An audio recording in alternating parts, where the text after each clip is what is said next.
Hey, and welcome to Vancouver. We're a little bit late today, but we're live now.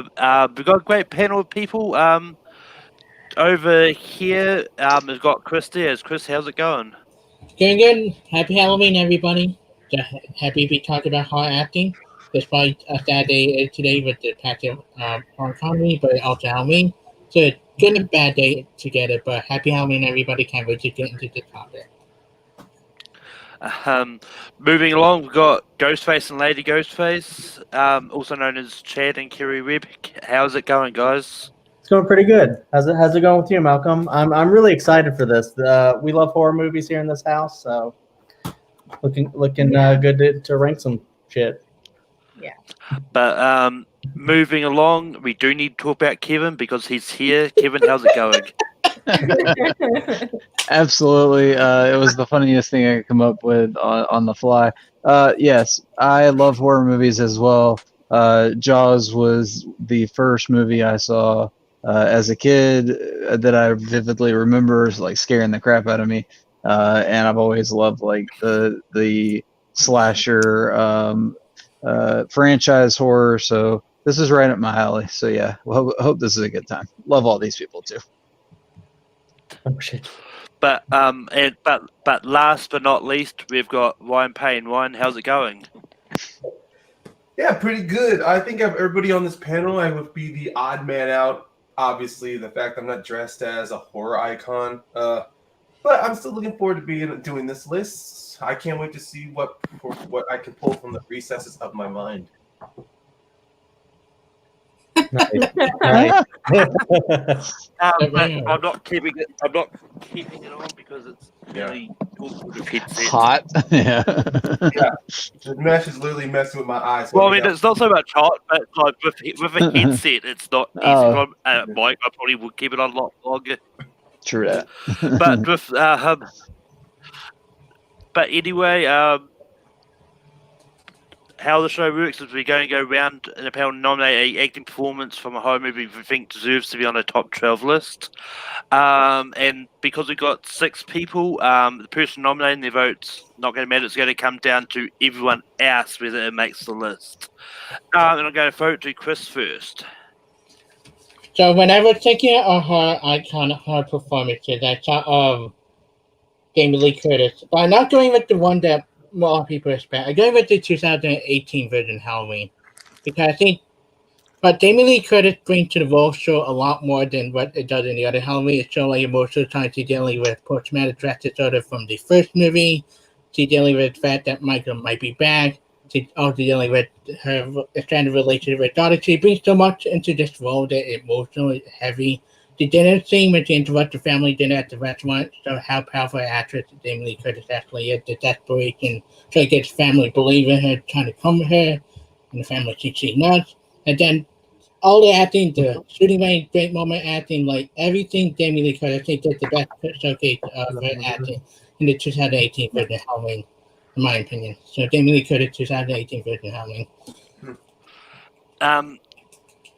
So Jamie Lee Curtis is on the table. Chad, what do you say about Jamie Lee Curtis? I've seen this movie like twice now. I don't really actually like that movie that much. I really thought, I mean, I kind of want to watch it again because of what Chris said, but like, I don't know. I just don't really buy that.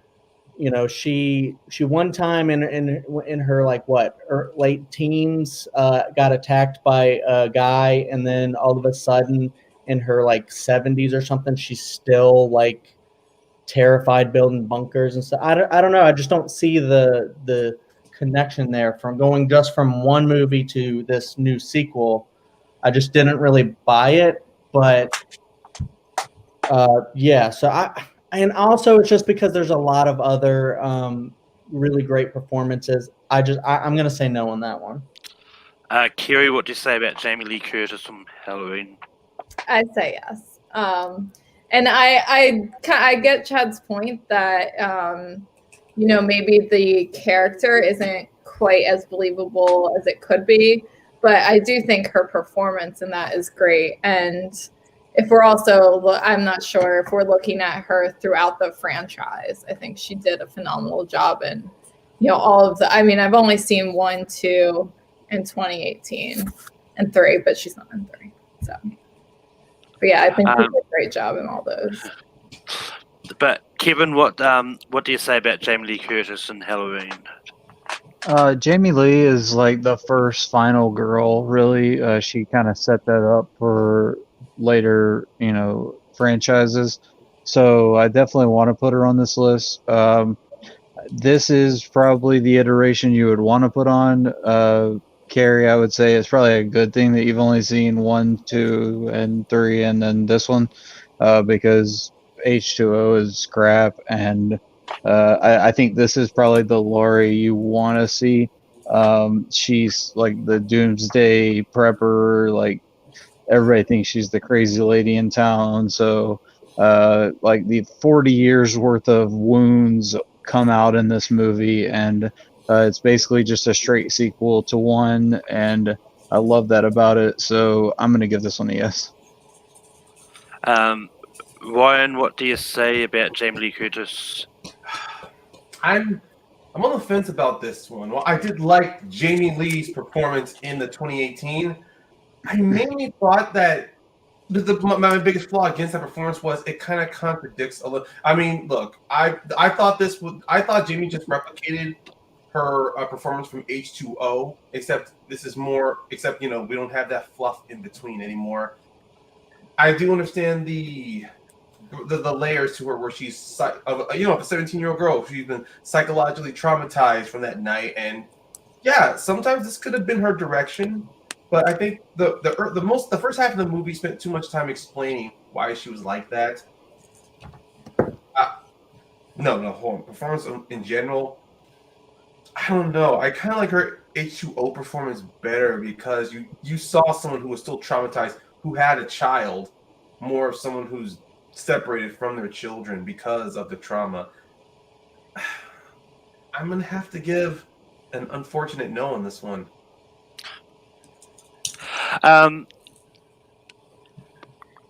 But yeah, I mean, like for me, this is an easy yes. Like, and this is one of those ones. Like, I'm not basing it just on 2018 because I haven't seen that one. But her performance as Laurie, just in general, is amazing and deserves to be on this list. Like, I've always enjoyed her acting in the other movies I've seen her in, so I find it hard. I don't think like she'll be that bad in this one. So I'm going to say yes because she deserves to be on this list, and yeah.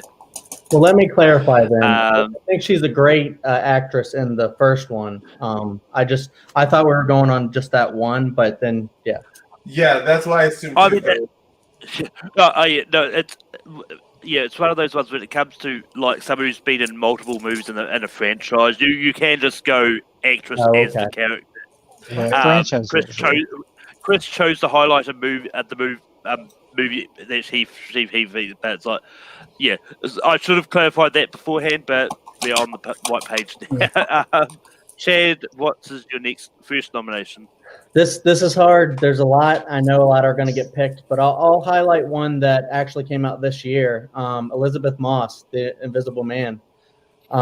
She like portrayed this character being like afraid of like domestic abuse and all this stuff. Like she escapes, and then a lot of the movie she's just afraid for her life to even walk to the mailbox. And I feel like this is like a lot of things. A lot of people go through things like this in real life, and I think she just portrayed that really well. And then like her arc, I'm not going to spoil it, but her arc in it to how she like basically becomes in control is just really great, and the movie's fantastic. I can't wait to see what Leigh Whannell does again, and same with Elizabeth Moss. Kiri, what do you say about Elizabeth Moss? I say for sure yes. She was on my list as well, and I mean she's always great, and in this she was phenomenal. It was great to see her in a horror movie and really get to show her chops in something a little bit scarier. So that's a yes for me. Kevin, what do you say about Elizabeth Moss? I mean, I love the character, and I love this take on such an old H.G. Wells classic tale. But is it a top 12 iconic horror role? I don't think so. Maybe it'll grow into that one day. Maybe I'll look back on this and think you're an idiot, but I'm gonna have to say no for now. But it is a great role. I have to give you that, and I love the movie, so I don't want to sound like a Debbie Downer about it. But yeah, I'm gonna give it a no. Ryan, what do you say about Elizabeth Moss? I'm going to be saying this maybe a lot throughout this, but this is the one movie I have not seen, not be out of spite. I have HBO Max and it's available, I guess, because it's like, oh, it's there. I'll get to it sooner or later. But beyond that, I'm basically going off of what I've heard from Chad and Carrie, and I'm same with everyone else here. I'm going to go off of what on your nominations alone.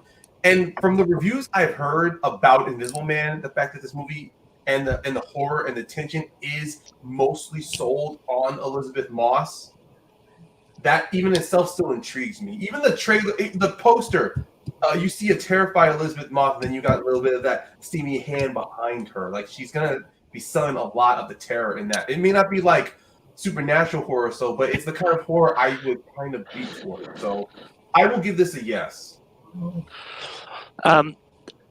Yeah. This is a lot. Just like Ryan. I've not gotten around to The Invisible Man yet. It's been one that I've wanted to see for a long time. I've got other people that I want to get on, so I'm going to go no on this one. But Chris, it's all up to you. She is my number 12, so I love Elizabeth Moss' performance in this. This is still my favorite movie of this year so far. Like, honestly, at the moment. But it's such a great performance. I'll give you much away. The Trisha Timberlake, and it all based on her, especially festival effect, amazing. The psychological trauma. The ending is so satisfying, I'll give you much away. And it's just, I've been a huge fan of her since Mad Men.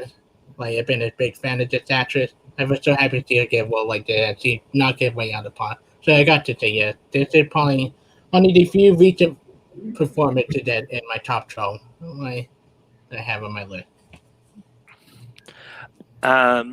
Which means we go to Kiri for her first nomination. Okay. So I'm going to keep with the recent movie theme. Probably one of my favorite performances in a horror movie I've ever seen is Toni Collette in Hereditary. She just acts the shit out of that movie. And you can really, I think she really expresses kind of the familial trauma really well.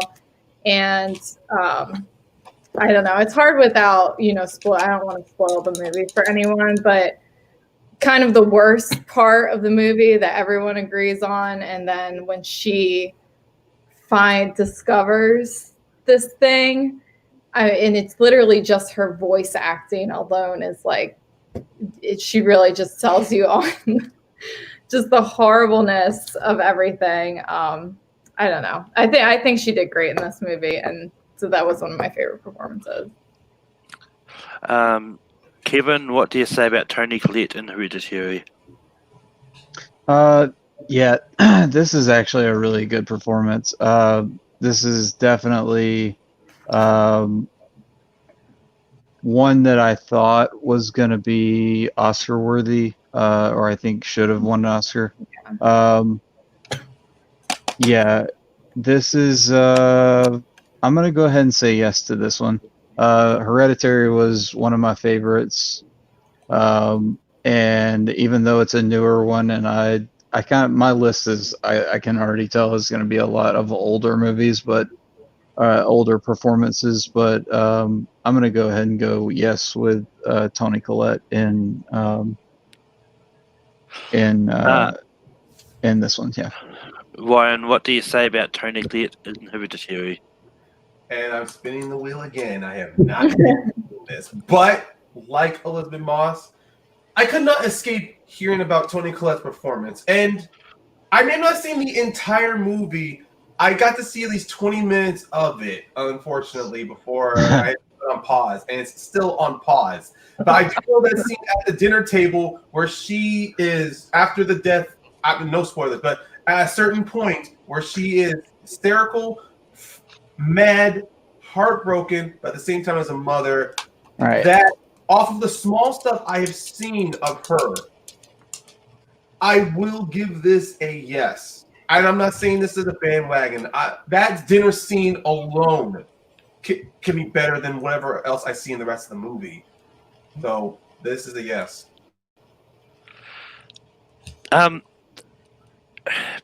Yeah. Those that know me, no, I'm not a big fan of Hereditary. But I do think Tony Collette does a good performance in this. I'm saying yes. I like a performance in this, but I just think the movie itself wasn't all that great. Alright. But Chris, what would you say about Tony Collette? You guys are telling my list, like, this was my number 3, and yes, this is a phenomenal performance. That dinner scene alone, when she goes, "Listen, you piece of shit, I am your mom," like, so intense and terrifying. Like, she should have got Oscar nomination. Like, it's so on and so good, and I love the director, and another one might make it into my list if we get rid of a bunch of my lists, like, for another one of his movies. But yeah, I had to say, yeah, I love Tony Collette. Like, she was snub. And Chad, what would you say about Tony Collette? Hashtag Oscar for Tony. Yeah, I agree. Hereditary is one of the great horror movies of the past few years, and I think it'll stand as probably, like, they were promoting it as the next Exorcist. I think it's going to go down something like that. Everybody seems to either really love this movie or really not like it, but I think that's because it's effective. And I think, like, her like transformation in the movie, not spoiling anything, but like her transformation and just like everything everyone has said, even in the first like 20 minutes, Ryan was able to kind of see how crazy it is and how awesome she is. And special shout out to Alex Wolff, too, upcoming actor in that movie. The dinner scene, like they're talking about, insane. And just like, every little thing that she has to do in this movie, she basically carries it, and it's terrifying. And I love it, and I love her, and yeah, definitely yes for this one, for sure. But Kevin, what was your first nomination? All right. Well, I'm sure there are some people out there that are happy that I'm going to get out of the 2010s. And I'm going to take us way back to 1960, and I'm going to nominate Anthony Perkins for his role as Norman Bates in Psycho. He is unbelievable in this role. He is the epitome of psychopath. His malevolent smile, the demented, the way his eyes cut, and Hitchcock's movement with the camera, and that creepy grin he has. He's great. So I'm gonna go ahead and put up Norman Bates or Anthony Perkins as Norman Bates. Ryan, what do you say about Anthony Perkins as Norman Bates? Oh, this is definitely a yes as well. Despite his despite the sinister turn we see later in the movie, just his introduction alone, talking with Marion Crane, just that one-on-one between the two of them. I mean, the line you get, we all go a little mad sometimes. A boy's best friend is his mother. Even when the idea of his subject of his mother is brought up within that conversation, you see a little bit of the madness behind him show up. That last scene alone, it's just a voiceover, and it's him physically just selling everything about this character now that the alternate personality is taken over. And of course in the sequel too, that despite people's opinions of the second movie, his performance is still very strong. So this is a yes. But yeah, I really love Anthony Perkins as Norman Bates. This is an easy yes, and this might be a really quick list. But Chris, what do you say about Anthony Perkins as Norman Bates? Yes, just yet. This is you guys taking down my list one by one. This was not my number 4 actually. Anthony Perkins for Psycho. Like this is easily my favorite performer Alfred Hitchcock movie that I have seen. I love this performance. I love this innocent. The smile at the end creep me out every time I go back to rewatch it. So yeah, to Psycho. With that, it makes the list. Chad, what do you say about Anthony Perkins as normal? I don't know. I think Vince Vaughn did it better.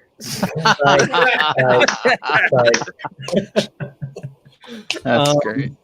All kidding aside, yeah, definitely. I mean, it's an iconic role, iconic. You know, it's been perpetrated so many times by other people now because you know it's a great serial killer role or whatever. And yeah, I really need to watch this movie more and a lot more Hitchcock movies because the best. So yeah, definitely. And Kerry, what would you have said about Anthony Perkins?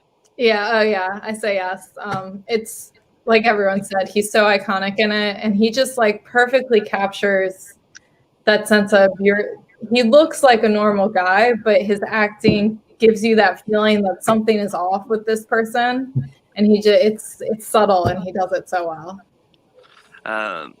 But with that, Ryan, we go to you for your first nomination. All right. I'm not going to new recent horror movie yet. I'm going mostly to the 90s, where at the time horror movies came across a resurgence. And the horror performance I'm going with, and this is of the whole, and that is of Neve Campbell in the Scream franchise. With Neve Campbell, though, sure, with Scream, it may have had its articulate use of jump scares, but the whole thing is of a killer in town, and the fact with Neve Campbell, as she is just this young teenage girl in the first one, just trying to, just live a normal life, and then a bomb is dropped on her, and then throughout the subsequent sequels, you see how she has to wrestle with the weight of that choice, the weight of her decisions, how no matter how many times she tries to build a new life, tragedy continues to follow her. And I don't know how the fifth one's going to be, but with Neve Campbell, though, she sells it with such a perseverance, with such strength and endurance of Sidney Prescott. And when she gets those moments, you see her when she is emotionally hurt and gutted. Like in Scream 1, learning about who really killed her mother. Scream 2, once again, everything that follows her to Scream 2, 3, and 4. Like, she can't escape it, but she doesn't come out as a victim. She comes out stronger every single time. So Neve Campbell is my nomination. But yeah, Scream is like one of the greatest S-tier franchises. I know some people know what I'm referencing with that, but anyway, yeah, Neve Campbell is Sydney. This is one that I really do love in this franchise, and it's just, but it's one of those ones. I'm going to have to say no. Like, I like her in this role, but I think there are better acting performances in other horror movies. I think overshines Neve. But Chris, what do you say about Neve Campbell? This is my number 50 out my top 12 list. It's like, I love her performance. I struggle because there are a couple of female horror performers I like a little bit more than her that we had yet to bring up, but I do leave it up to the rest of the panel. I do say no, I love Scream. I love Nancy Campbell. She's my favorite performance Scream franchise, but there's just so many stronger performers to me in other horror female-centric protagonists than her. But Chad, what do you say about Neve Campbell? Don't fuck with the original. The Scream franchise is my favorite franchise. It brought me into horror. I love this franchise so much, and she's easily the best actor in the Scream franchise. And Ryan definitely got me just wanting to. I just watched this for she did a Scream match, and I just watched it all over again for that. I want to watch it again now because of that.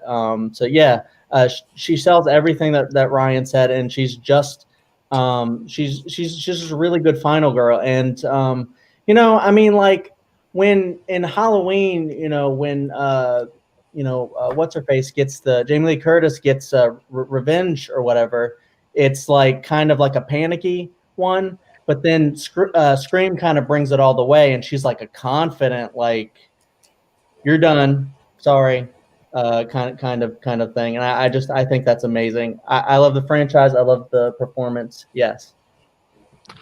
Kerry, what do you say about Neve Campbell? Yeah, I'm gonna say yes as well. I'm in the same boat as Chad. Scream is one of my favorite franchises, and I mean, she literally. I mean, it's her, David Arquette, and Courtney Cox, and they really sell that entire franchise. But it really rests on her. I mean, she is the final girl. She is the star of all 4 movies, and she's like believable as a, someone in the first movie in high school, dealing with boyfriends, and then the second movie in college, and then kind of moving on through that trauma throughout her life. Which means, Kevin, it's all on you. Does Neve Campbell make the list? Well, first off, Chad's entitled to his wrong opinion because Stu Macher is the best character in Scream in the franchise. But no, Scream, I feel like, is one of those that it was really great in the first one. It was good in the second one, and it progressively got kind of worse as it went along. So it kind of suffers from the franchise rule that we've set for ourselves with the Jamie Lee Curtis thing. So unfortunately, with Neve Campbell, I'm gonna have to say no, even though I do love the Sidney Prescott character. I do love Scream. I just don't feel like it's top 12 worthy, especially with the speed at which we're moving with this list. So I'm gonna give it a no, and I know Chad's gonna hate me now. No.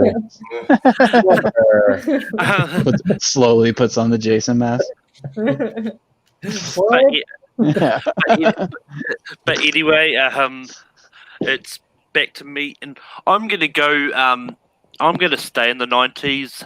I'm gonna go out of left field. I watched this movie for the first time this week, and this performance I'm going to bring up is really good. I was surprised by how good it actually was. I'm going with Sam Neill with his role in Event Horizon, and like it's so rare that you see Sam Neill as a villain, but he made this work. Like just the way he just took on the villainous role and just started murdering people without care. And just you saw the transition to him. Like this is a great movie. It's one that I think doesn't get talked about enough. But I think it's one that does need recognition. Chris, what do you say about Sam Neill in Event Horizon? Love Sam Neill. I have sadly not seen Event Horizon yet. It's just barely had to abstain because I have not seen it. And I hear mixed thing about it. It's on my list to watch eventually, but I have not seen it. I can't really say anything. Chad, what do you say about Sam Neill in Event Horizon? I mimic everything Chris just said. Sorry. Kerry? Yeah, same here. Unfortunately, I've not seen Event Horizon yet. Kevin, have you seen Event Horizon? I have not. I'm sorry. Oh, no. Ryan? I have seen Event Horizon. I saw it when I was in middle school. It scares the shit out of me. I mean, it's not going to be on this list, but I still would have given it a no because I think the performance of Jolie Fisher I thought was a little better than Sam Neill's in my professional opinion. Yeah, I mean, look, Sam Neill was good. He plays I like his character. Like everybody, they go to this ship that apparently disappeared for years, and they go on. Unfortunately, weird and supernatural stuff keep happening on this ship as it slowly starts to take apart this crew of astronauts.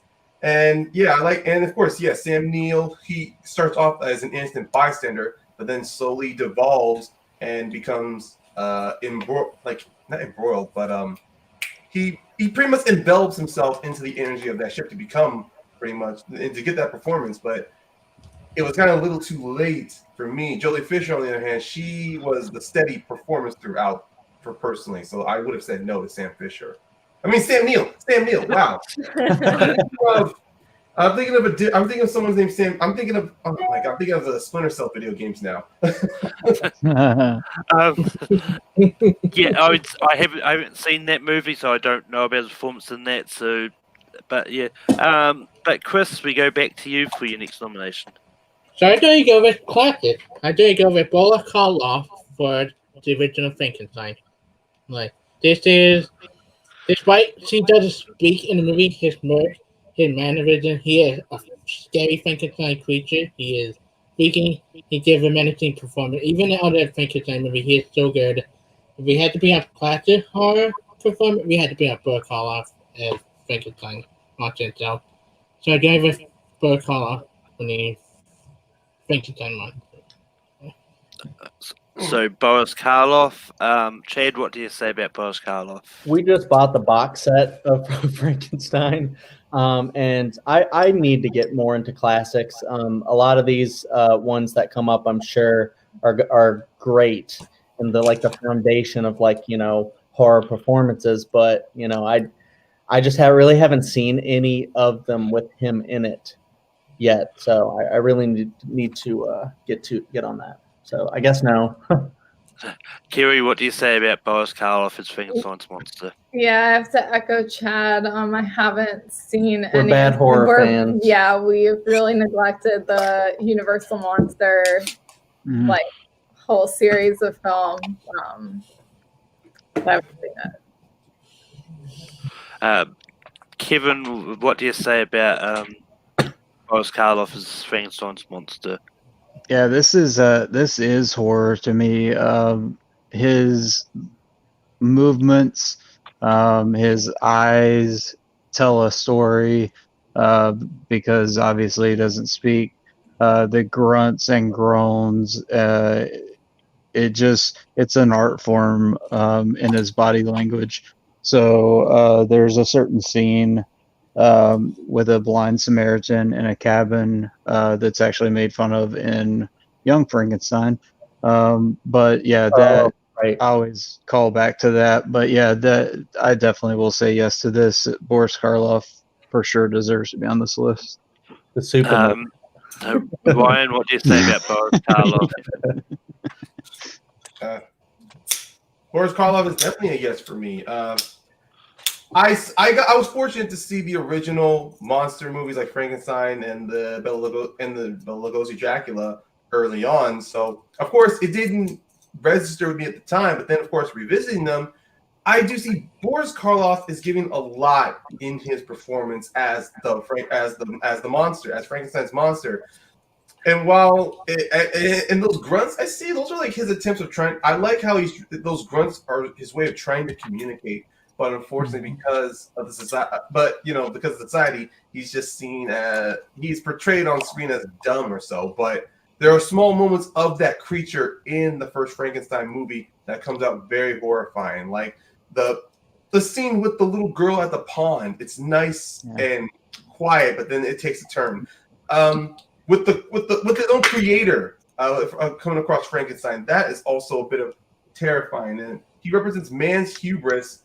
But unfortunately, their failure to create he represents man's hubris to play God and create, but also represents the fall of their hubris of creating something that is beyond their control. But even then, Boris Karloff is still recognized for the Frankenstein's monster, so that is a yes.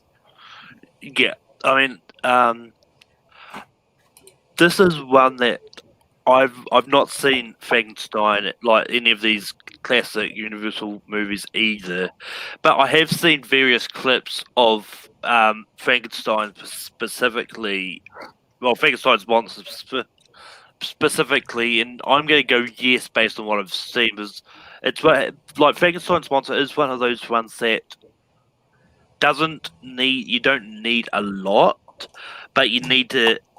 You need enough sort of to be able to convey what a monster would be going through when they made a mishmash of various people. So, but Boris Karloff is making this, and we go on to Chad. Okay, well I want to go with a villain now, so I want to talk about Bill Skarsgård in It. This dude. He transforms into this thing. And I know like Tim Curry did it before, and that was great.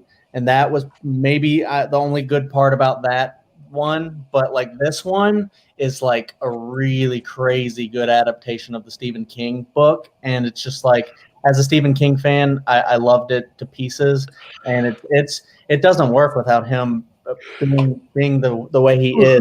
Everything he gives to that role, like the creepy lip stuff and the makeup and all that stuff too, but just like the acting, the drool, the different voices he gives it when he like has to convey that need for those children and their fear in order for him to live. And it's just like, I don't know. I don't think there's really like another like, villain. And I know it's a recent one, but it's one of the best I've ever seen. And I think that's why that movie's so great. And even the second one is still really good to watch, even though it's less of a good movie, but him in it still good. But Kerry, what do you say about Bill Skarsgård as it? I agree. He does a fantastic performance in this movie, and he does that thing with his eyes. Not. I mean, I guess that's like a physical trait, but that he can do that. But and just like reading about the work that he put into this character, and how he was able to scare even the adult actors in Chapter 2. I think he did a great job, and it's definitely one of the most iconic villain performances in recent years. But Kevin, what do you say about Bill Skarsgård from It?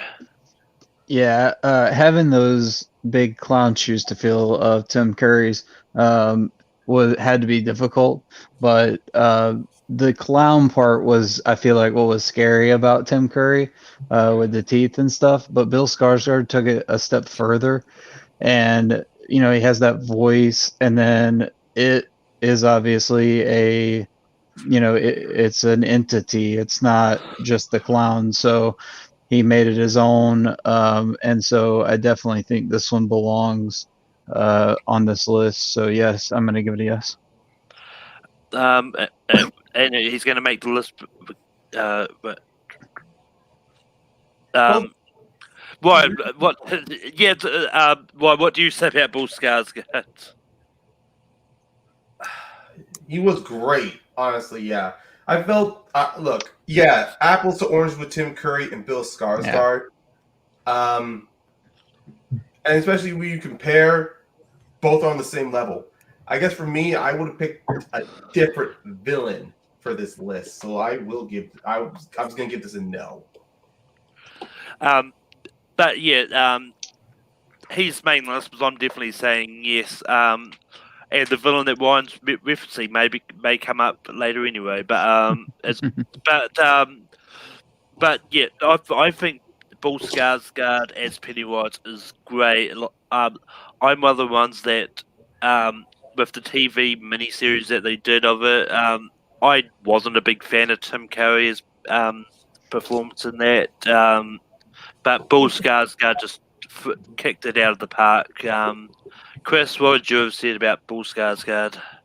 I kind of admire, I love Bill Skarsgård, but there are two better Stephen King villain performances I would hopefully get onto this list that better than him, especially from one for recently. I think does a better job in another Stephen King adaptation.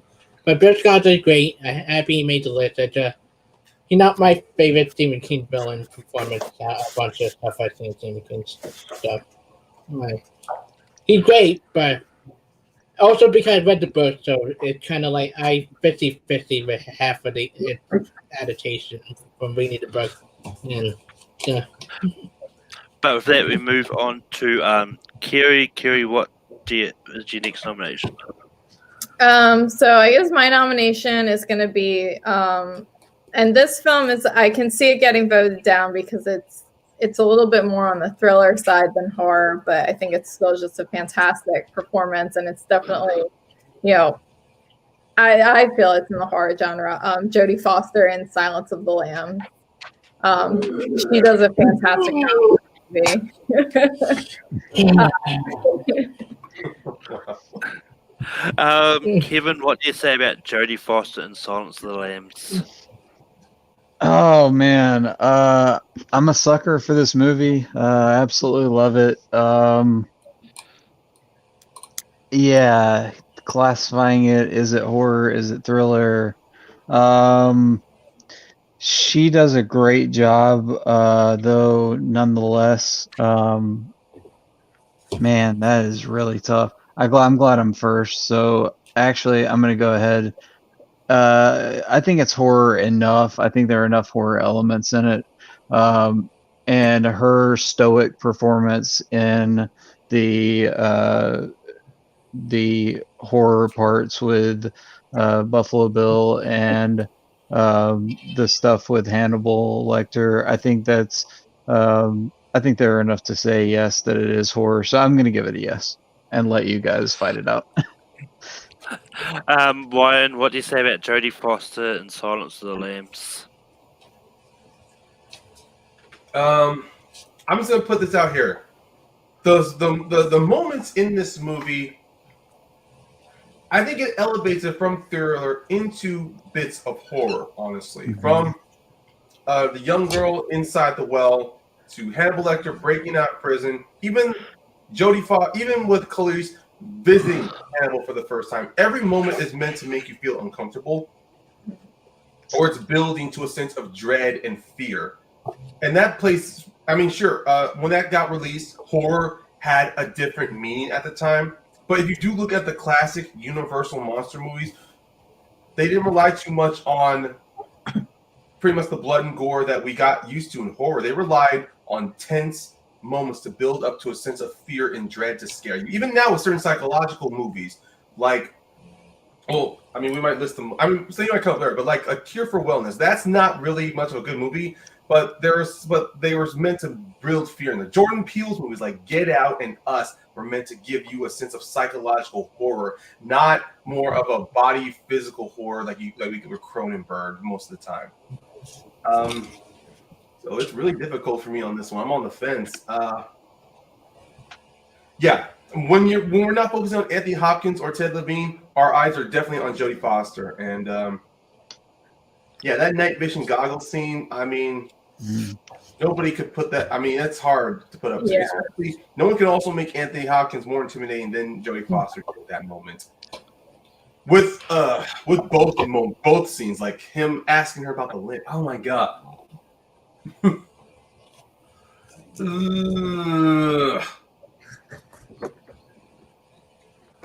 gonna give it a yes.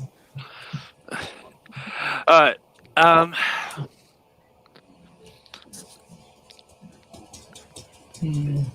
don't consider Silence of the Lambs a horror movie. It's more of a crime drama than anything. And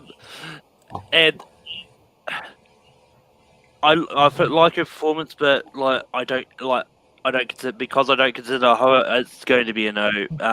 Chris, what do you say about Jodie Foster as Khalees in Silence of the Lambs? I completely forgot her, and I feel like yes, we might not get the other Silence of the Lambs performance, and that should be on this list more than her. I sadly could have had to say no to this, but I love it. I think the performance we had not mentioned yet for Silence of the Lambs that if we consider her should be on here more than. But sadly, no. I love Silence of the Lambs. I love Jodie Foster. Just like pick and choose between two things. Which means it is on Chad to decide if Jodie Foster makes the list or not. Yeah, so I mean, this is a Best Picture winner. She won Best Actress at the Academy Awards. I'm not saying that's a definite closer for anything, a decider for anything, but I've seen this movie a few times. We were just rewatching this last night, I think, or the other night, and she's like such a strong character in this movie, like up against like one of the sickest monsters you can ever come up against, and I know two of them actually. So it's like, and she's got everyone against her as like a woman in the movie, and just like, standing up against all of that to like actually like try to catch the people. I think she's really great, and I think it's like one of her greatest performances. I I definitely love her in that. And on the horror note, it's definitely one of those thrillers, like a crime thriller. I agree, but it has so much more of horror elements in it that I definitely consider it a horror movie because, you know, you have people eating other people's faces, and you have heads in jars, and you have.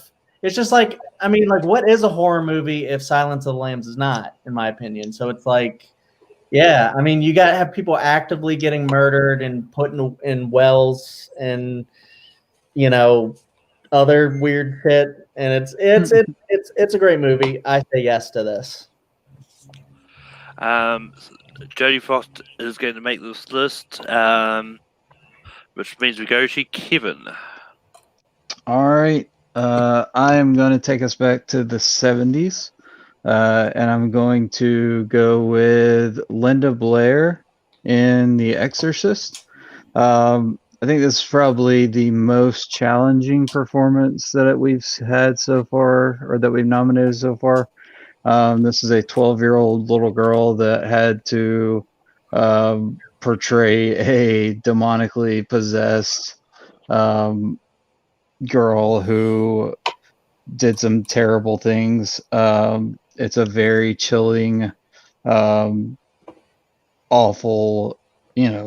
horrific performance, but amazing at the same time that she could do it. Especially with an ensemble cast like Ellen Burstyn, Jason Parks, Max von Sydow. She is the one that everybody thinks of when you think of The Exorcist. So I'm going to nominate Linda Blair as Regan McNeil in The Exorcist. Ryan, what do you say about Linda Blair in The Exorcist? Yeah. She was definitely on my list because, of course, I've listened to a lot of reviews and even podcasts of people like looking back when it comes to film-centric reviews or film-centric dissections. When it came out to The Exorcist and they talk about William Friedkin's direction, like the majority of this movie there's no supernatural instinct at all. It almost comes off as a bit of a psychological thriller.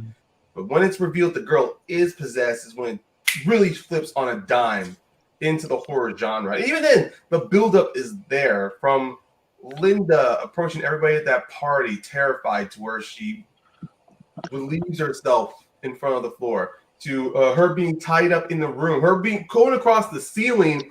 Yeah. And then, of course, that moment when the mother and the doctor go in there, she is stabbing herself with that crucifix, and then the head turn. Nothing gets you more terrified. I mean, people will say it's the voice. Of course, the voice is terrifying, but it's her physical performance throughout the entire movie, including the moments when she is tied down. You can see that this is something of a little girl who unfortunately is taken over by a force that is just destroying her from the inside. So I'm giving this a yes. Yeah, this is an easy yes for me as well. Like, when it comes to any kind of performances, when you're acting possessed, it's always one of those ones that's hard because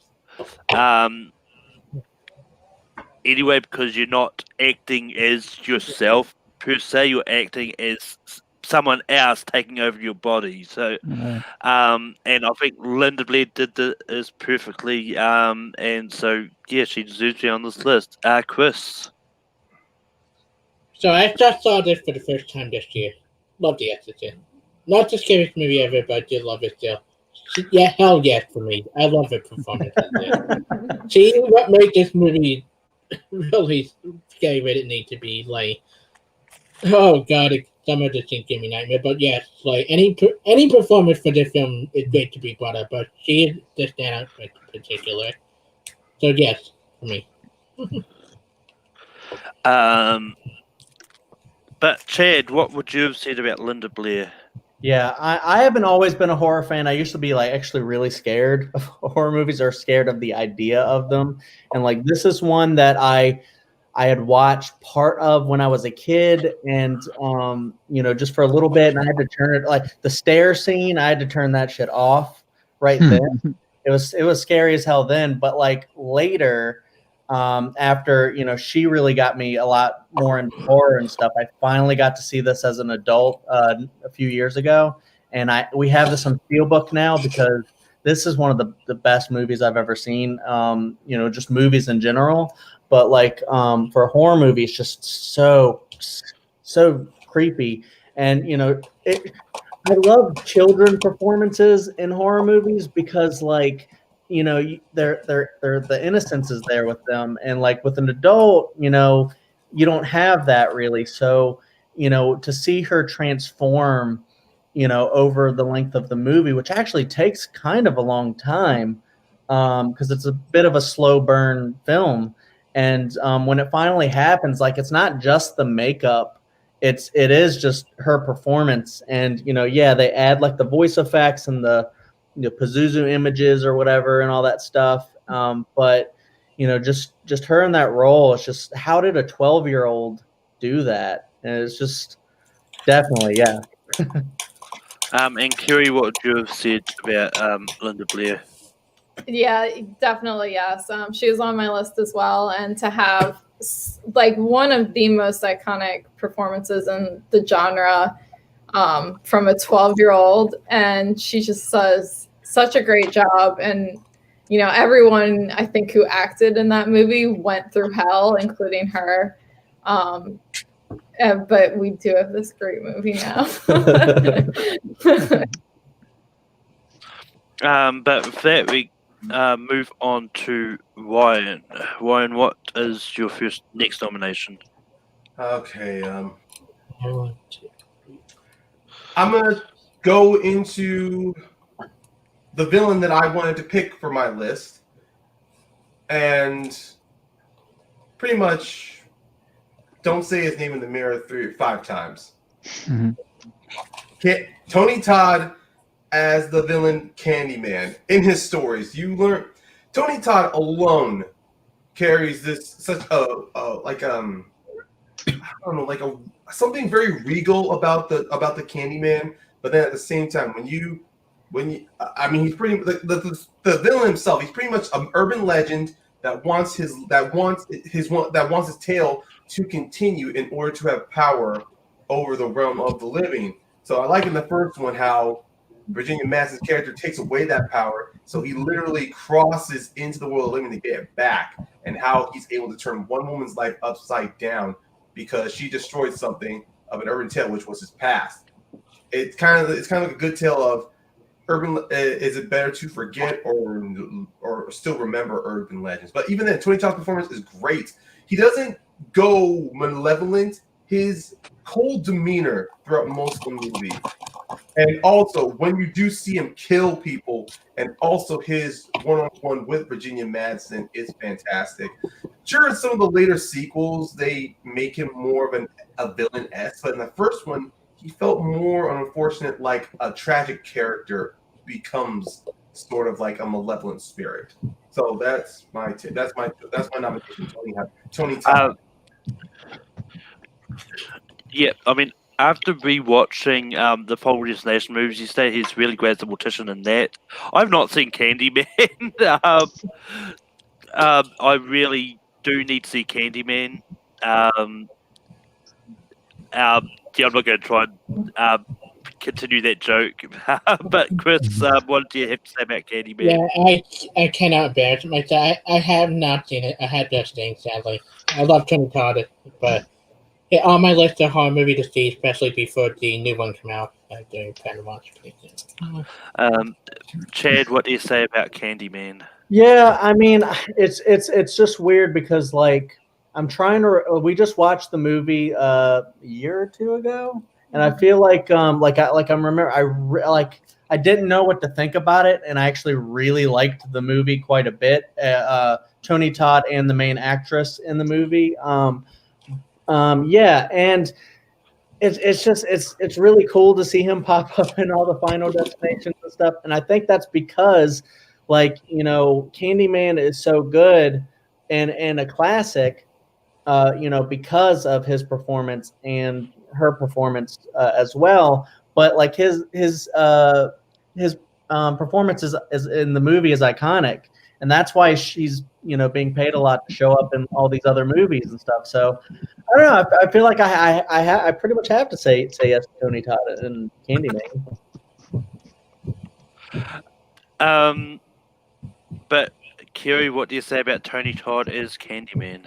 I say yes. And like Chad said, we only watched this movie a year ago.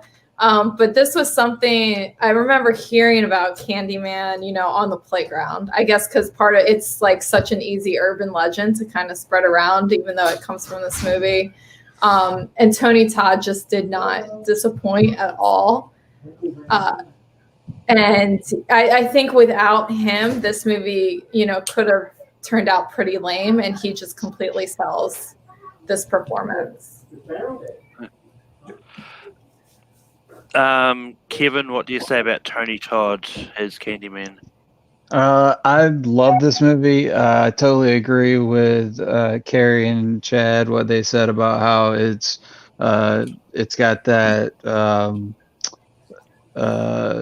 that story, the underground urban legend story, like that I heard on the playground when I was a kid. I grew up, don't say Candyman 5 times or he'll show up, and it told a story where it wasn't like mainstream, jump scares every 5 minutes, and that was a nice change of pace from the 80s horror going into 90s. So I'm actually going to give this one a yes as well. And with that, Tony Todd from Candyman is going to make this list. We left. But if that comes back to me, and I'm going to bring up another villain, and the comments on the poll tomorrow will be a nightmare if this one isn't even on here. I'm bringing up Robert Englund as Freddy Krueger. Look, there's nothing much I can say about that. It would be hard to disagree, but this villain is one of those ones that, with the way he acts, with bringing in the comedy, but yet it's still a very scary movie when you watch it, and to do that it's one of those ones, like, there's a reason they keep getting Robert Englund to pop up in cameos in very other horror movies such as Wishmaster and stuff like that, and it's because he's that iconic of a villain and a horror actor. There's like it's really hard to just not put him in as a cameo or anything, so that's why I'm bringing him up. Chris, Robert Englund as Freddy Krueger. Yes. Like, I haven't seen all of the Nightmare on Elm Street, but yes, I do love Robert Englund and Freddy Krueger. So good. So creepy, so funny, chilling at the same time. I would just stick with him rather than reboot the series over and over again. It did feel like one day down the line, but I love Robert Englund. Just yes. Like, if we don't have it on the list, we do get a lot of awful comment in the comment section. I mean, it's nothing new when it comes to when I put these polls up, to be honest. Chad, Sure. What do you say about Robert Englund as Freddy Krueger? Welcome to primetime, bitch. Oh, you stole my line. This is definitely like one of the most iconic horror villains. I mean, dude, like this franchise, even like so most horror franchises start out really strong with the first really good one, and then it just goes to shit after that. But Nightmare on Elm Street franchise is kind of different. You got a really good first one, whatever kind of second one, some kind of good parts. I mean, still kind of scary, but kind of silly too. And then the third one is fantastic. Some people like that even more than the first. And then when you go all the way to New Nightmare, that's just like that meta horror is what transitioned so well into Scream, my favorite franchise again. So it's just like, Wes Craven just like knocked it out of the park with this one, because like you had all these like, it kind of started to kind of get like the same with the slasher villains. And then this one is so unique with all the different imagery with the boiler room, the needle gloves. And then, he just sells it with his like, I am God and all that stuff. And it's just, it's just creepy as hell. I love him in that, and yeah, so yes, for sure. Kerry, what do you say about Robert Englund as Freddy Krueger? Definitely yes. I feel like with a lot of the slasher franchises that started in the 80s, you could, in some ways, you can put anyone behind the mask and they're going to be the villain. But Robert Englund is Freddy. Like that the remake, had nothing on his performance in this. And this performance was scaring me for years before I even saw the movie, just from the commercials and hearing about them. So that's Well, if I remember rightly, it wasn't Robert Englund in the remake. That's Jackie Earle Haley. Right. Yeah. Yeah. Yeah. Don't talk about that. It wasn't the remake. Like what had nothing on the original. Right. Yeah. Because he wasn't in it. Yeah. Kevin, what would you have said about Robert Englund? Well, since Chad stole my line, I'll say "Kung Fu this bitch." No. But no, I have always loved Freddy. All the movies are so campy, but the way I've always looked at it is you can do that with a movie series where it happens in a dream world, as opposed to the Jason movies went camp and it just didn't work for them. So yes, some of the Freddy movies do suck. I agree, but I definitely love Robert Englund. He is awesome, especially in New Nightmare. So this one is a for sure yes. And Ryan, what did you have said about Freddy Krueger? Yeah, this would have been a big yes too. I don't want to keep building up on the horror of Freddy Krueger, but this guy was one of the reasons why, as a kid, I would have wanted a nightlight or slept with my lights on, because of course I would think, because if the lights are on in my room, he'll confuse and think it's daytime. But of course, but then after rewatching the first one, I'm like, oh my god, I was so naive. Sleepy come after me. But yeah, we've got 2 spots left, and we're on to Chris for his next nomination. I'm going to go with the Stephen King villain that I don't know that they mentioned yet. That I think we haven't have a female villain. Reagan is a villain, but different circumstances. This is the first version of us. This is like scary Stephen King villain. I'm going with Kathy Bates from Misery. Probably one of the most chilling performances as a fan that will hold somebody hostage just so we can get what we want. And she does it perfectly. The reason why she was nominated, I think she won, if I'm mistaken, but she's great. Her Gene Hackman chemistry is so good and it's so chilling. And the horrible scene, I don't need to say much, that horrible scene is scary. We need a female villain. This has to be the Stephen King villain to be brought up. So, Kathy Bates for Misery. Chad, what do you say about Kathy Bates and Misery? Oh hell yeah, dude! Like that. Like again, I'm a big Stephen King fan, and I love the book Misery. And then this is such a great adaptation of the book. And she takes that, because in the book it's like it's really creepy, and she just takes that and because she's this sweet, oh I love you, and then she basically takes that crazy fandom, and then she is that, and just takes it so crazy, and she ends up like killing people and shit, and it's crazy. And I love that movie a lot, and I love her in it, and definitely, yeah. Kerry, what do you say about Kathy Bates as in Misery? I say yes as well. This is on my list. I can't picture anyone else in this role. She just did such a fantastic job with this character. And it's truly just it's weird that, a middle-aged woman can be one of the most terrifying characters in this genre. And she definitely, pulled it off. Kevin, what do you say about Kathy Bates as Annie Wilkes? Annie Wilkes freaks me the hell out. That sledgehammer scene is a clear classic. And then the rant against continuity errors. I like to write myself. I'm not a novelist or anything. You'll never read anything that I write. But this does make me appreciate even more so when she goes absolutely apeshit on. That's how I feel like I want to go against like George R.R. Martin. So if he ever disappears, Ooh. if he ever disappears, I hope this isn't Oh my god. brought up against me. No, I'm just kidding. Yeah. But yes, no. All kidding aside, Kathy Bates in Misery, she's totally deserved that Oscar. She is fantastic. This is a for sure yes. Kathy Bates does make the list. Ryan, what would you say about Kathy Bates?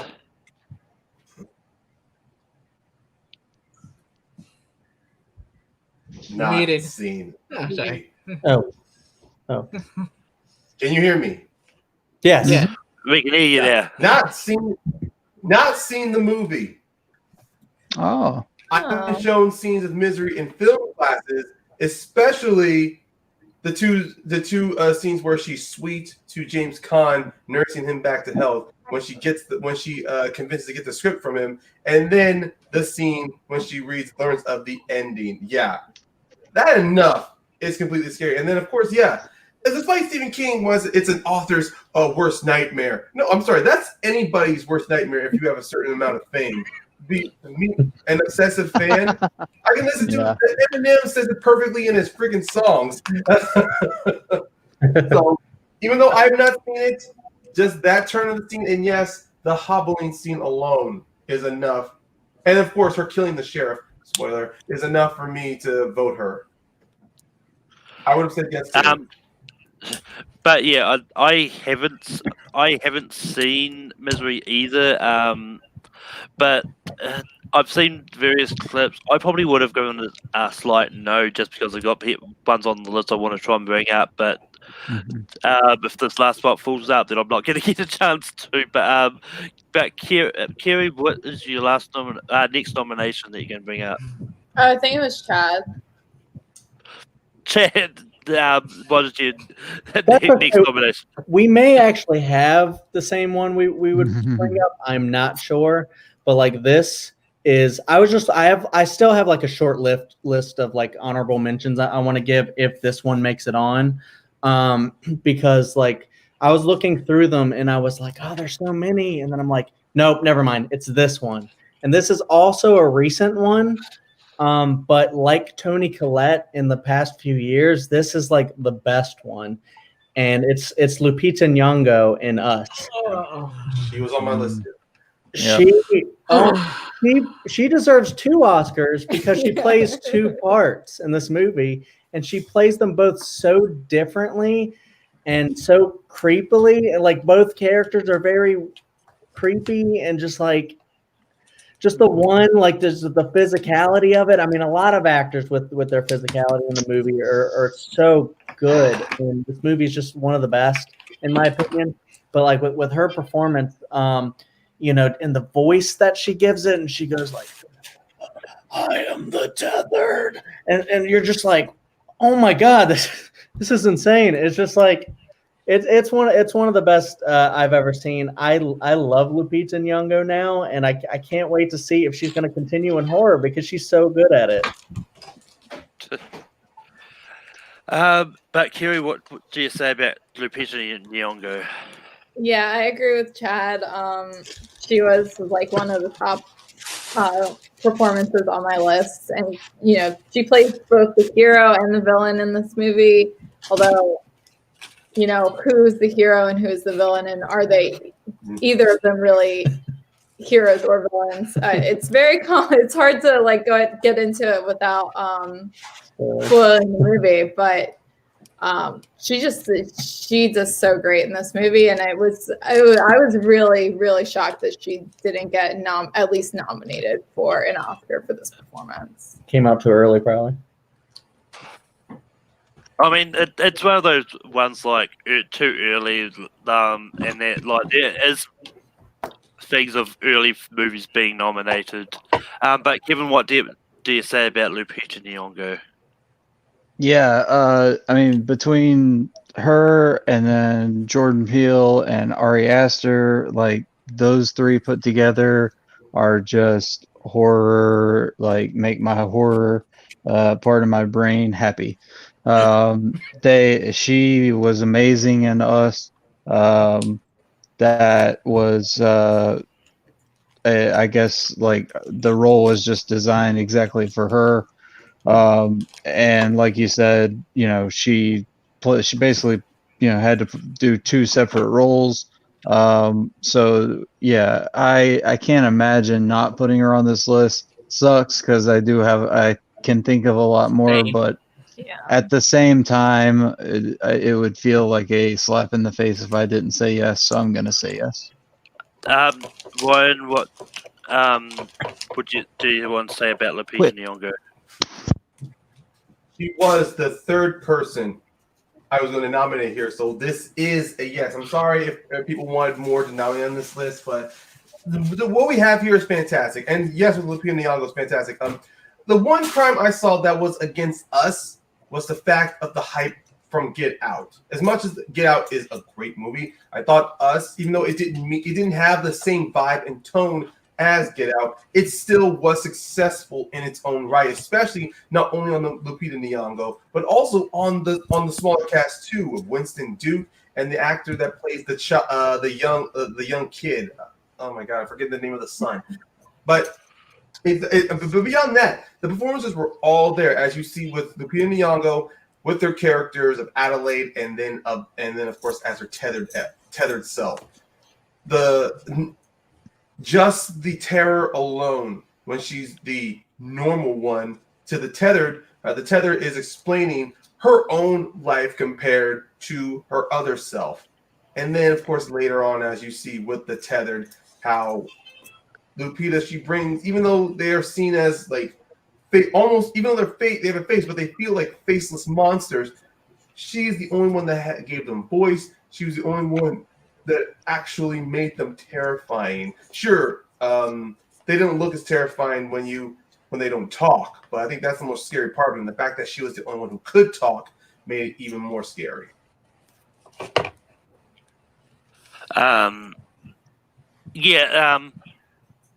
This is one I wanted to say no to because just to get more stuff on there, but I couldn't in good conscience do this because I agree she deserved to be on this list. I would argue she's probably a better female villain than Kathy Bates. But hey, this is only based on what I've seen from Kathy Bates in Misery too. So, but yeah, I mean, I really love Us.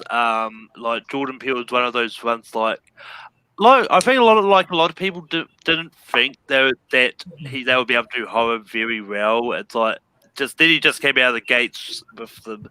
But Chris, what do you say about Lupita Nyong'o? I love her. I loved her. My second favorite villain performance last year. The other one I didn't mention, honorable mention, but in terms of villain. But she was so good.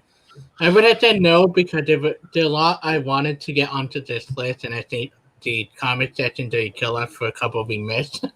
But at the same time, I would have said yes if it were earlier because I love her performance. She should have got nominated over Vicky Charlie-Theron for Bombshell, and I love Charlie-Theron for Bombshell, but I would have put Lupita over her and changed out the actress nomination. Yeah, I mean, the one thing like this list has shown me, there's a lot of great female performances in movies over males. They help make the horror genre.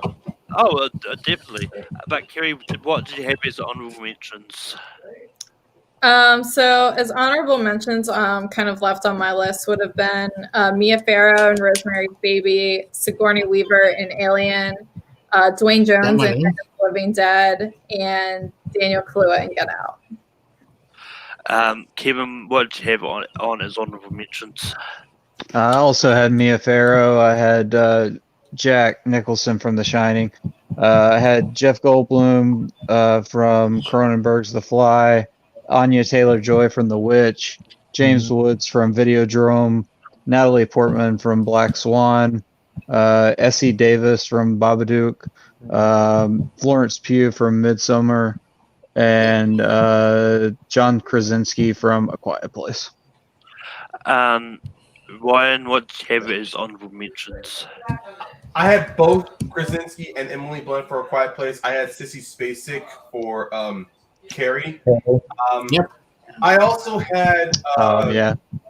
I also had even though she was hit or go, I would have also had said for Courtney Cox for Scream. I had Jennifer Love Hewitt for both the I Know What You Did Last Summers. And then Jesus Christ. And then also I would have also said Gina Davis from The Fly because I thought her performance helped elevate the character more than Seth Rogen. I'm gonna stop talking now. That's fair. But yeah, I did have Jack Nicholson from The Shining on my list as well. Yep. But I just chose not to bring him. I also had Florence Pugh on my list. I had Sissy Spacek from Carrie, but I also had Chloe Grace Moretz from the remake of Carrie because I do think her performance in that was great, just as great. I had Janet Leigh from Psycho. I had Tobin Bell and Carrie Elways from Saw. I had Ali Larter from Final Destination. I think her performance as Claire is great. And also, I mean, I didn't expect this to come up, but I had Kane Hodder as Jason from the Friday the 13th movies. I thought about doing that. But Chris, did you have any honorable mentions? So I have, from what left of my top 12, I have Rebecca Ferguson for Doctor Sleep. I think she was my favorite villain performance for last year. Rose the Hat. So good. Yeah. Yeah, she is good. I had my only foreign language actress, Manuela Belisso from Wreck. Anybody ever seen the movie Wreck, the found footage movie?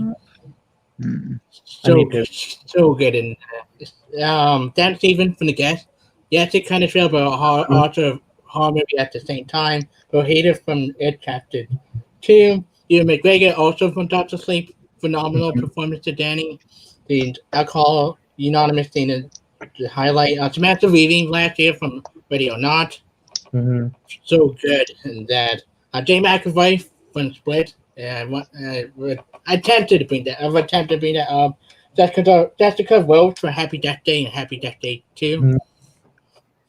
Tobin Bell, Bruce Campbell from the Evil Dead series. Yeah, hell yeah, dude. I can't believe I friggin' forgot to bring this up, but whatever. Patrick Wilson and Vera Farmiga from the I'm an idiot. and then the last one with Patrick Wilson and Vera Farmiga from the Conjuring movie. Yeah, they're great. I don't know. I think the better performance in Jaws is Bruce the Shark. I give you that one, Malcolm.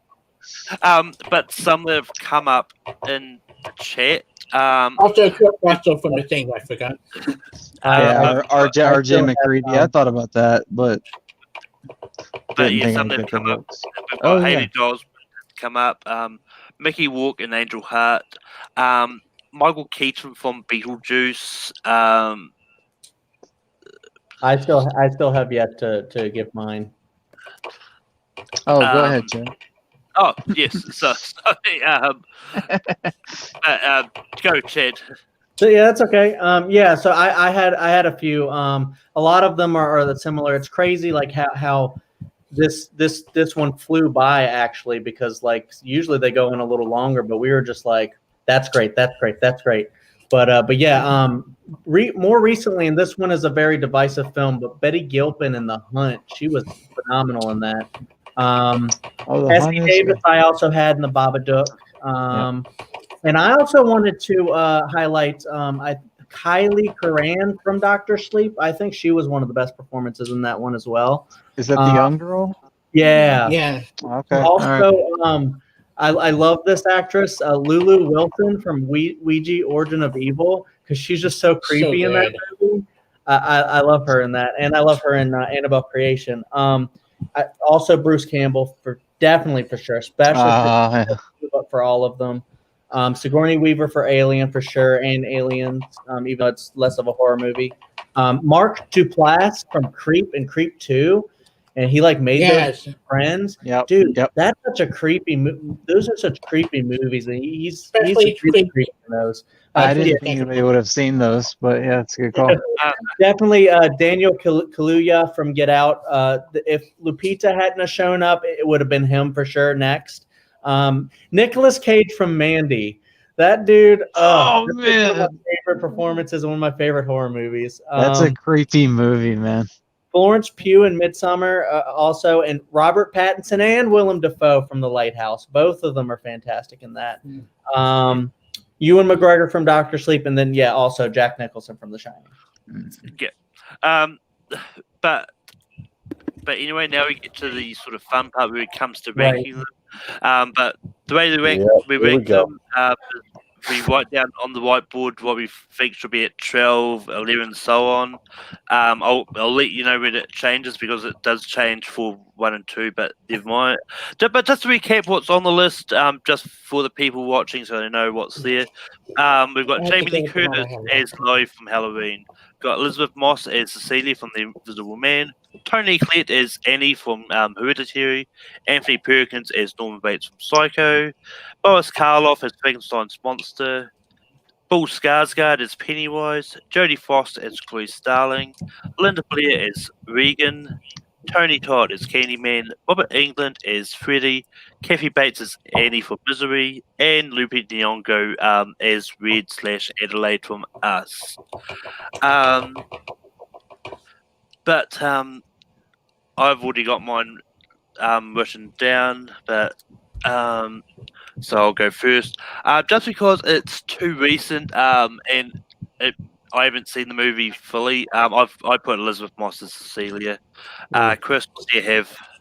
I had to go with the only one I have not seen, despite I love it, Tony Todd. I just had to go with the one I haven't seen. Everybody else have seen every other performance. Chad, what? Yeah, kind of the same for me, but so I said Boris Karloff. Kerry, what do you have for 12? Yeah, Boris Karloff as well, only because I haven't seen. It's the only one I haven't seen. Kevin. I have Elizabeth Moss. And Ryan.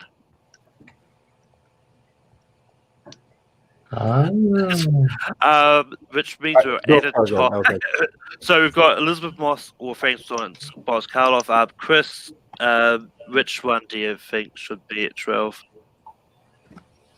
I think I had to say Elizabeth Moss, like Boris Karloff is just the classic over. I would have gone with Boris Karloff, honestly. Come on. Let's be real. Well, we'll go to the chat. Elizabeth Moss or Boris Karloff, which one should be 12? The first comment I see will be the one that will be there. Well, if they do respond, if not, one of us has got to change our vote. I mean, there's definitely people watching in the chat. But it has come up. It's going to be Elizabeth Moss. I'm attempting to change my vote to Bill Skarsgård, but I only got one vote. Yeah.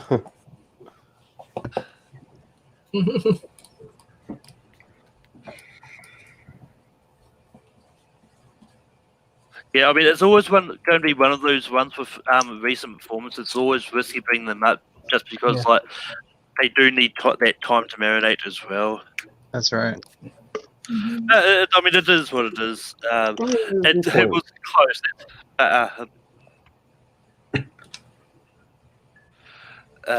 Chris, what do you have for 11?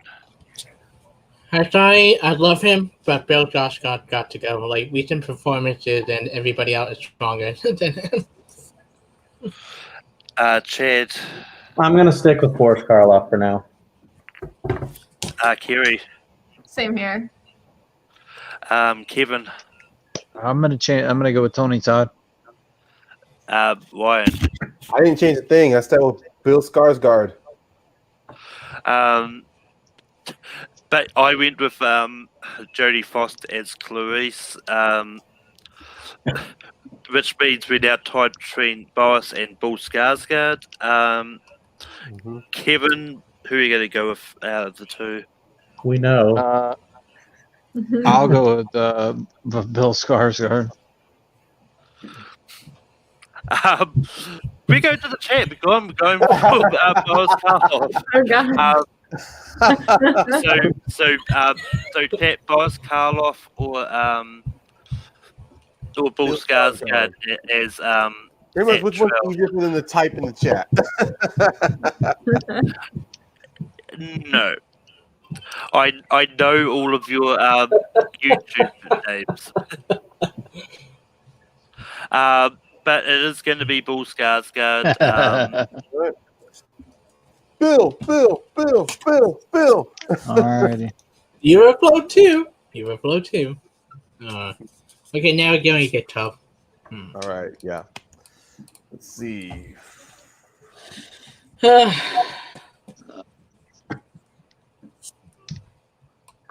Just so many good performances. Just a tough. Also, I forgot to mention the Silence of the Lambs performance of a mentioning with Anthony Hopkins, but that kind of would have been obvious. Yeah. Well, it's not the fact of obvious though. It's just more of like he only has a short window in the movie, while Jodie Foster he actually does carry you through it though. I mean, And honestly, it's the same- most popular. Go ahead, Ryan. Yeah. Oh, no, sorry. and I mean, like with Anthony Hopkins, I would have said the same thing as I said for Jodie Foster. I don't because it's the Lambs of a movie. Her most famous line, or the most famous line in that movie, people think isn't. It's one of those Mandela things. Like it's not even really the line. Yeah. People And say I mean, hello, it's for the same reason as why I didn't bring out Mark Keaton from Beetlejuice. Like they're both only in it for a small amount of the movie, compared to some of these two in the whole movie. But Chris, what do you have for 10? Tony Todd had to go with the only one I haven't seen. Chad, I'm going to stick with Boris for now. Kerry, Yeah, staying the same for now. Kevin, Only because I'm not sure about the classification. Jodie Foster as Clarice. Ryan, Yeah, Jodie Foster. Jodie Foster. Jodie Foster is going to be 10. And I mean, I just know that it's going to be one that is going to be a really big debate, and there's like is Silence of the Lambs. Yeah. I feel. Also, I gone on record many times before, and much I love Silence of the Lambs, I kind of prefer the Hannibal TV show more than the movie. It's a great show. Well, that's because they took more time to develop Hannibal as a character. Yeah. So. Yeah. Okay.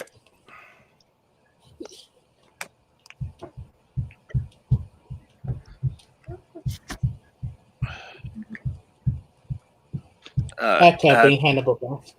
Chad, what do you have for 9? I'm still going to stay put. Yeah. Kerry, Yeah, Sam. Kevin, I'll join them at Boris Karloff. Ryan. I had Lupita Nyong'o. I had Boris Karloff. Chris, Okay. He's on the list. Tony Todd. Like, again, we had to get rid of Bullock. So What was that? I have no idea what. It's saddened me that we had to get rid of Bullock Karloff. Yeah, Okay, I That's couldn't not hear a- that for a second. As long as he got in the top 10, I was happy. Yeah.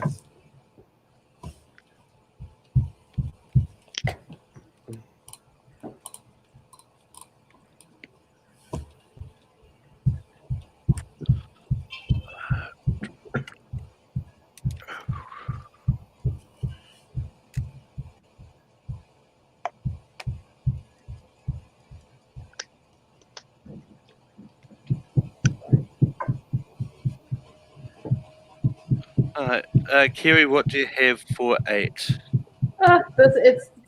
It's getting painful. I have Jamie Lee. Kevin, Tony Todd. Ryan. I didn't change it. I stuck with Lupita. I went Kathy Bates Misery. Chris. Tony Todd. Chad. Yeah, Tony Todd for me. Okay. And Tony Todd is going to be at 8. Oh God, now it's gonna get tough. I don't know. It's not there. We're not there yet. What recent one should I go with? Oh, Dick didn't kill me. There we go.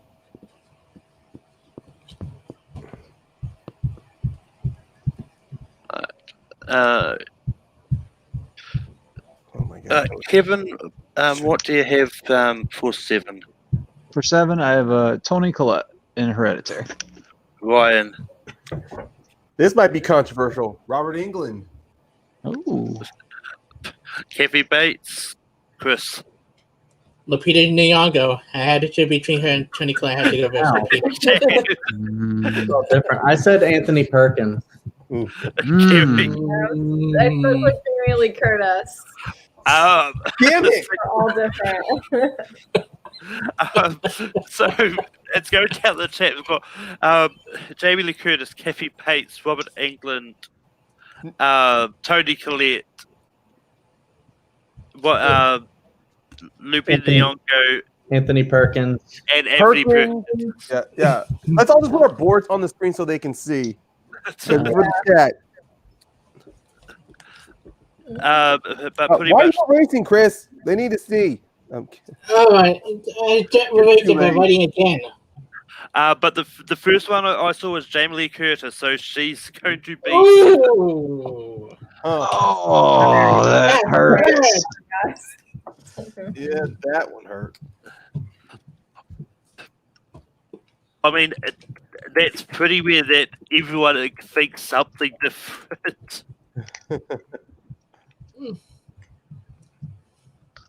All right. I did go my number 1 on my list.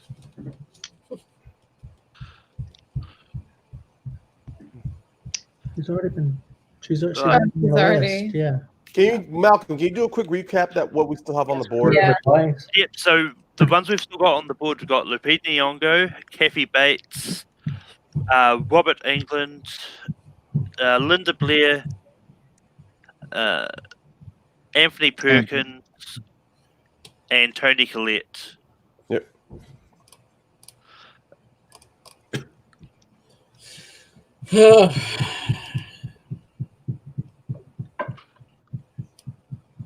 All right. Ryan, what do you have for 6?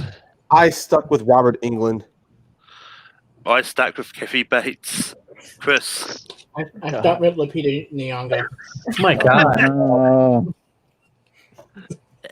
Anthony. I did a new one, Tony Collette. Whoa. Yes. Okay. Okay, Tony Collette's on the list. We don't need to worry about that. Ouch. Well, I mean, it's one of those ones. There's only 6 names left, so Mhm. and one of those names actually hasn't come up at all yet. So it's going to be That's crazy. Okay. I mean, I love Lupita and I love Tony Collette. Which I think that's probably the number 1. I think this is a fair place for this one.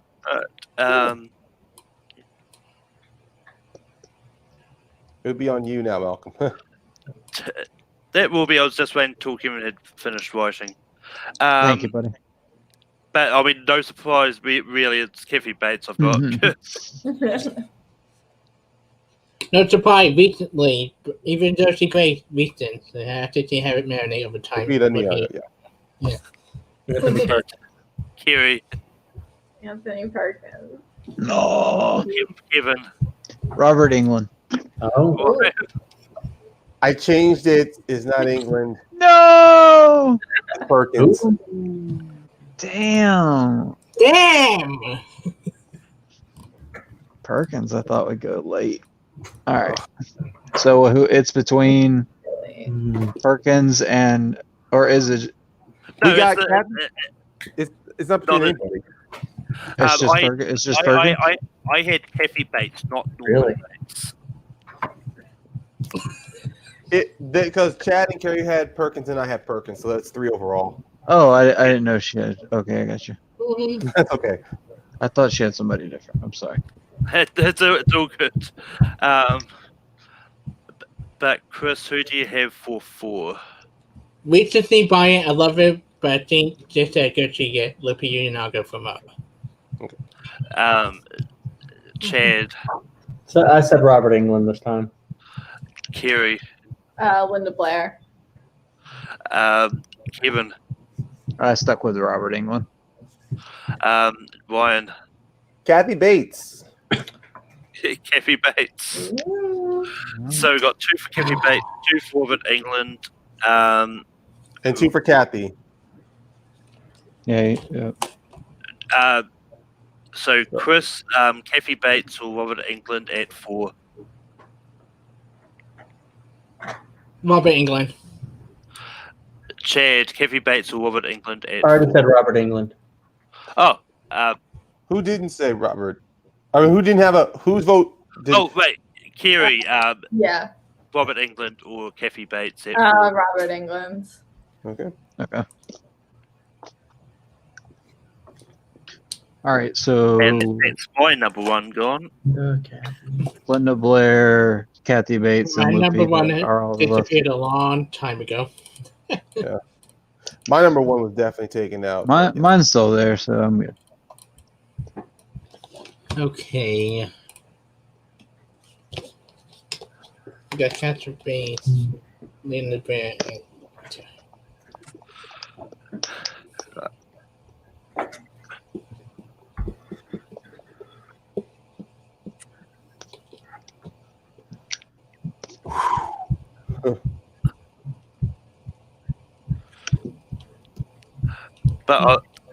But I was kind of hoping we had to go to the chat for that one because it would have been Kathy Bates. Yeah, I noticed that too.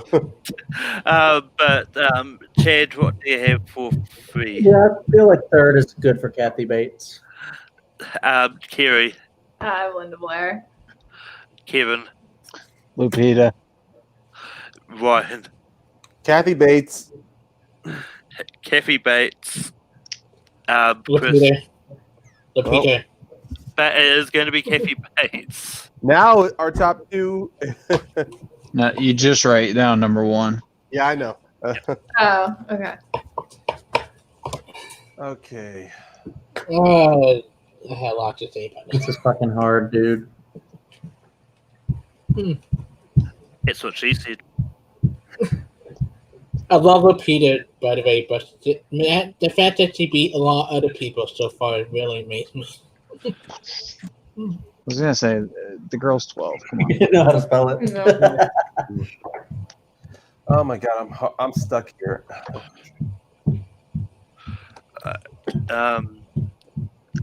Kerry, who do you have at number 1? Lupita. Kevin, Regan McNeil, Linda Blair. Ryan, I didn't finish writing. Yeah, I was just gonna put down Lupita. It was a toss-up.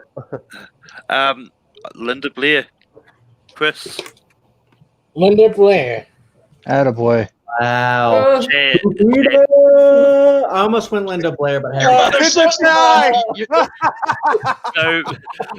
we are going to the chat. All right, chat. We're gonna Linda start Blair. number 1. Linda Blair or Lupita at number 1. If Linda doesn't And Leo win. gets in first. It is going to be Lupita Nyong'o.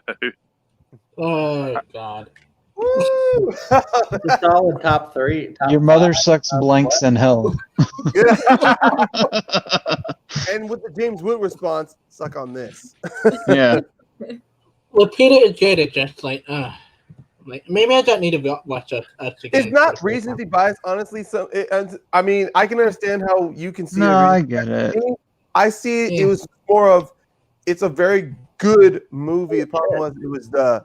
It's a I good felt list. it was because of Get Out that kind of affected Yeah. what it was doing. But then at the same time, Jordan Peele did have a lot on the story, but still, Lupita Nyong'o did keep you entangled, kept you enwrapped in that story. That's my personal opinion. I know you would have wanted Lupita somewhere within the top 10, Chris. I know. Yeah. Yeah, I mean, it's one of those ones like I'm sad about Lupita being number one. It's just one of those ones like with what she did with her double role in that movie is just Right. really, really powerful. Yeah.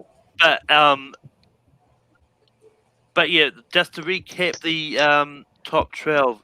At 12, we've got Elizabeth Moss as Celie from the recent Invisible Man. At 11, we've got Paul Skarsgård as Pennywise. At 10, we've got Jodie Foster as Chloe Starling. At 9, we've got Boris Karloff as Frankenstein's monster. At 8, we've got Tony Todd as Candyman.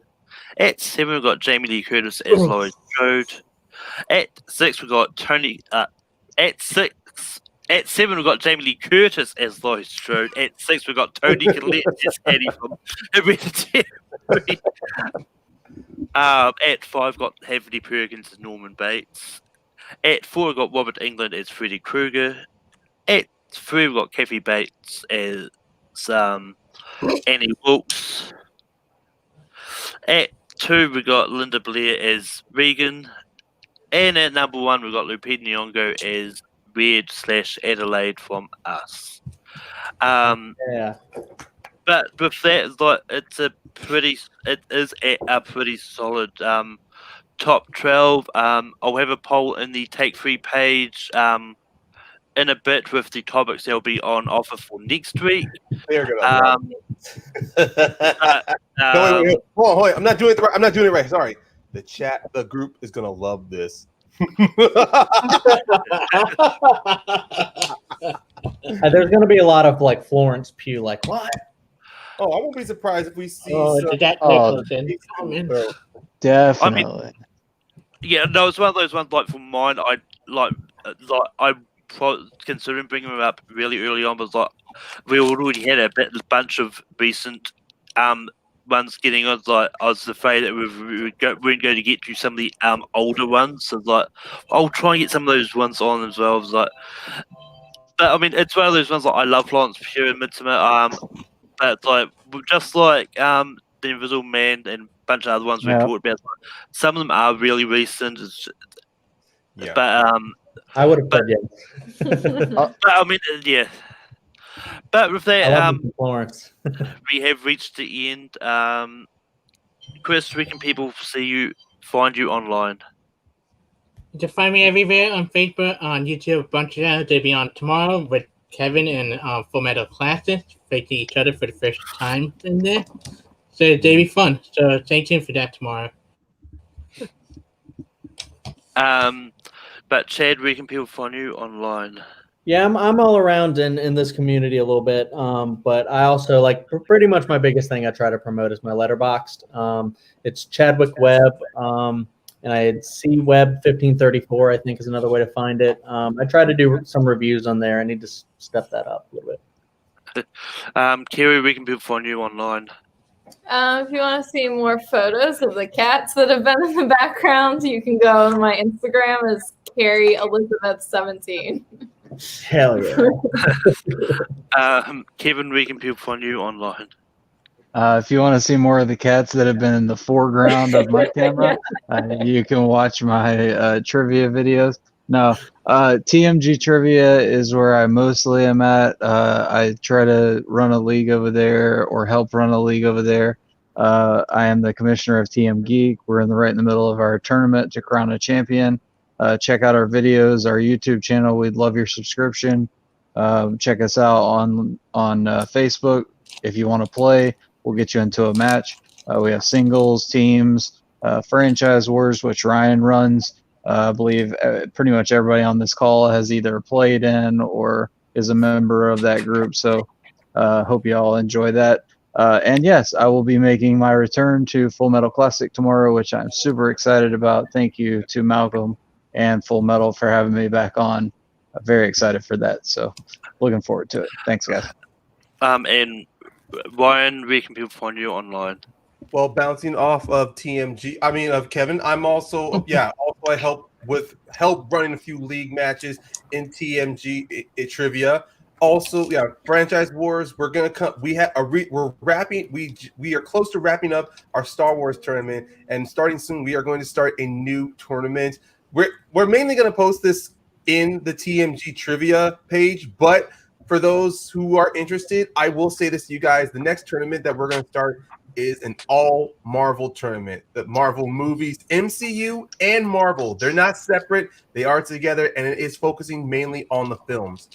And then regarding also building off trivia, if you are aware of the movie trivia community here, you are aware that we are fans and we follow the movie trivia Schmodown. I have a YouTube channel called Mount Schmodown where we pretty much do like a sort of ESPN like breakdown of Schmodown players. We talk about their matches, we talk about their personalities and how they impact the Schmodown.